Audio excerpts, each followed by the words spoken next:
Salam sejahtera ya rakan-rakan semua. Bertemu kita kembali di Palm Empire ya, Palm Empire. Okey, insya-Allah kita akan berbincang sikit tentang kita punya perancangan ya. Perancangan kita agak besar untuk mengumpul follower sama ada di Indonesia dan Malaysia. Okey, berbalik kita kena tentang kefahaman Palm, kita ada kefahaman macam-macam entry lah, banyak entry dengan kefahaman PAM ni ya. Yang menarik kalau anda mahir adalah pergerakan 1, 2, 3. And then kita juga ada kefahaman LAN ya. Kita beri signal, beri kepada follower kita, signal directional bias. Itu flow yang biasa punya. Kita dah bagi tahu arah goal minggu depan nak buy ke nak sell, kita akan bagi tahu. And then kita juga ada signal lah untuk VIP follower. So VIP follower ni ada sikit charge yang kita kenakan kan. So nak beli kat mana go, nak entry kat mana nak go, nak TP kat mana, itu kita akan berikan kepada VIP follower kita. So daripada kefahaman PAM, kita ada kefahaman LAN. LAN ni laporan yang terjadi itulah, laporan aktiviti niaga dunia, di mana big player ataupun bank, dealer, asset manager, hedge fund telah memberi kita indikator apa mereka buat, sama ada short ataupun long. So untuk kefahaman LAN ni ya, bila kita kena ikut, kalau asset manager long, dealer ataupun bank dia akan short. Kalau asset manager short, bank ataupun dealer akan long. Buy lah, masuk long tu. So berlawanan. Asset manager dengan bank ni dia akan berlawanan, dia hedging. Bank dia akan hedging. So mereka ni sebenarnya rakan-rakan mereka jugalah. So bila mereka hedging, yang kerugiannya nanti ialah retail trader. So untuk kita faham, untuk kita buat profit, kita mestilah ikut big player. Dalam keadaan ni kita mestilah ikut asset manager. Itu laporan mingguan aktiviti niaga dunia tu amat penting ya, untuk kita faham, untuk kita perhatikan.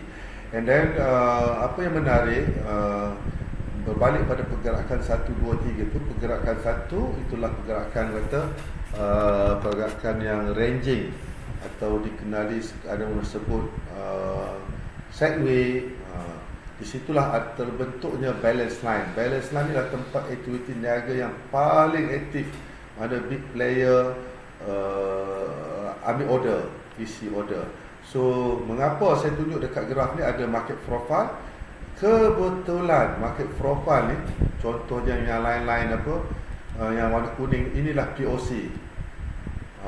Semua lain-lain ni POC yang semalam, hari ni punya, itulah tempat harga di mana big player, dealer, asset manager ambil order ya rakan-rakan. So bila kita tahu line ni, dia bukan support resistance.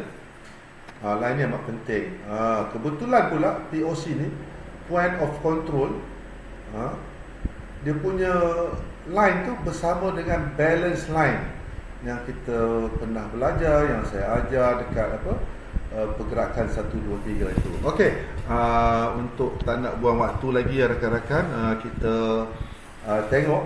Sebelum tu, ini bukan untuk penerangan ini yang saya buat kat video ni, hanya untuk pendidikan saja. Bukan untuk anda nak invest, nak trade, nak buy, nak sell, tak ada. Ini tujuan untuk pendidikan. Segala urus niaga anda dalam urus niaga perdagangan mata wang, itu ditanggung anda sendiri. Ini untuk tujuan pendidikan saja ya rakan-rakan. Itu disclaimer daripada saya lah. Okey, berbalik kepada Great Britain USD ni ya. Ini kalau kita nak tengok market profile, InsyaAllah market profile ni kita ada buku. Tapi untuk trader-trader di Indonesia, saya buat dalam bentuk e-book. Kita ada indikator dia tau. So dengan kita beli buku saya murah saja, insyaAllah nanti e-book pun murah saja dengan rasanya 10 USD saja. Saya akan letak dengan 10 USD, anda akan dapat e-book dan anda akan dapat indikator market profile. Tapi kefahaman kita bukan market profile ya. Kita guna market profile ni adalah untuk melihat POC. POC ni di mana market itu aktif, di mana bank ataupun big player mengambil order mereka. Okey, kita pergi kepada Griviton USD ya. Ni pada 3 Oktober ya, market 3 Oktober tu hari Jumaat lah. So ni market 2 Oktober hari apa? Hari Khamis. Kalau kita lihat ya rakan-rakan ya,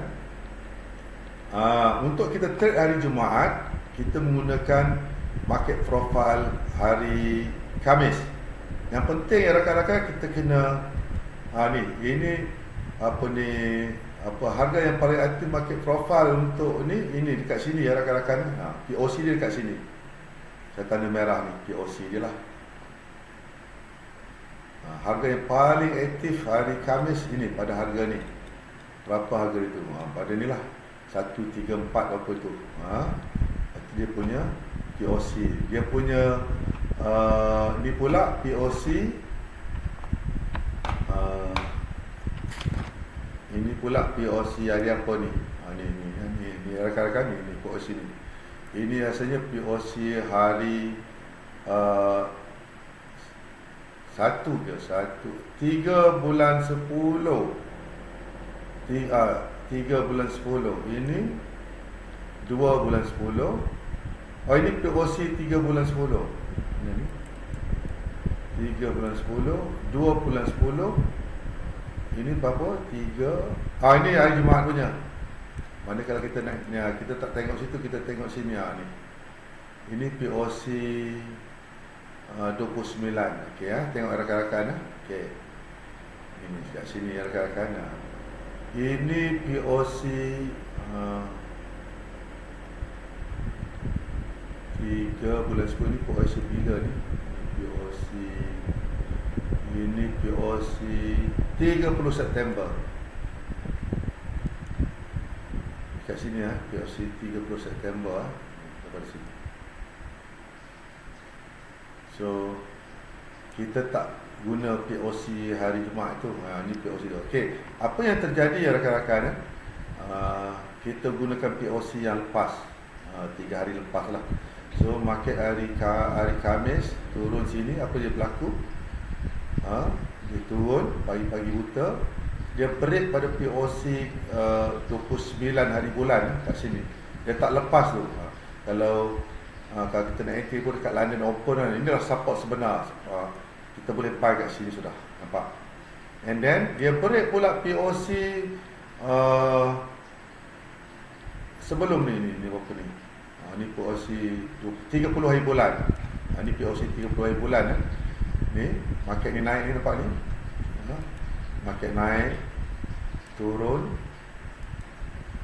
tak lepas POC 29. Dia break POC 30 hari bulan, naik kan. Jangan turun entry lah, tunggu dia retest kepada POC 30 hari bulan kat sini. Kebetulan pula POC 3 bulan dekat situ. Tapi kita tak guna POC Jumaat. Tengok dekat sini. Sinilah berlaku kata harga yang paling aktif, buyer ataupun big player ataupun bank, hedge fund, asset manager, dia ambil order buy dekat sini. So kalau kita entry dekat sini ya rakan-rakan, berapa pip ni? TP kita dekat POC 2 hari bulan 10. Dah profit dalam 30 pip lah. Itu saja. Itu yang apa kita punya kenapa kita guna market profile. Sebab kita nak tahu dekat mana POC bank big player tu. Cuma pada video ni saya terangkan dengan kefahaman POC saja. Dengan POC sendiri pun anda telah boleh melakukan urus niaga yang baik, melakukan trading entry yang agak tepat, agak yang menarik dan boleh buat profit insya-Allah. Okey, tapi kalau anda rakan-rakan ingin bersama kami dengan komuniti PAM, anda akan diceritakan tentang bagaimana big player melakukan manipulasi, anda akan didedahkan dengan laporan niaga aktiviti dunia dengan pergerakan 1, 2, 3 dan sebagainya. InsyaAllah, saya harap video ini dapat memberi sikit pengetahuan tentang bagaimana big player ataupun macam mana kita nak guna market profile. InsyaAllah mungkin kita jumpa lagi di video yang akan datang. Assalamualaikum warahmatullahi wabarakatuh. Jumpa lagi.